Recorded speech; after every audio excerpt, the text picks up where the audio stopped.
L'avinguda de la Riera de la Quana de Roses canviarà la seva fisonomia i aspecte després que aquesta setmana hagin començat els treballs per renovar i substituir tota la plantació arbustiva que hi ha a banda i banda d'aquesta riera. En el seu dia, quan es va plantar, suposo que amb tota la bona intenció del món, no?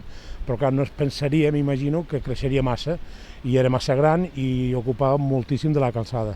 Perquè rayaven els cotxes, i si no rayaven el cotxe que passa te trenca el retrovisor dels que estan aparcats, i era un continu, però bueno, no diria cada dia, però pràcticament. Treballadors de la secció de jardineria de l'empresa municipal de serveis de Rosersa han començat a retirar els arbustos que hi ha plantats en aquesta zona per substituir-los per un altre tipus més petit i tupit que no creixi tant. Primer s'està canviant tota la plantació arbustiva del tram comprès entre la rotonda del port esportiu i el pont del carrer Arquitecte Gaudí i si s'aconsegueix el resultat esperat es farà el segon tram fins a arribar a la Gran Via Pau Casals.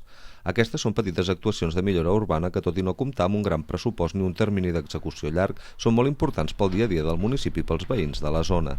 Sí, són aquelles coses que sembla que no tinguin importància, però que les van sumant totes i a poc te va canviar tot l'entorn del poble, no? Una altra millora que s'ha dut a terme aquesta setmana és la instal·lació de baranes a les voreres de la rotonda de la Gran Via Pau Casals amb la pujada del cementiri.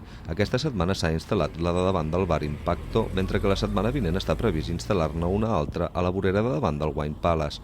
Amb aquestes es vol redirigir els peatons cap als passos de vianants pròxims per evitar que creuin pel mig del vial.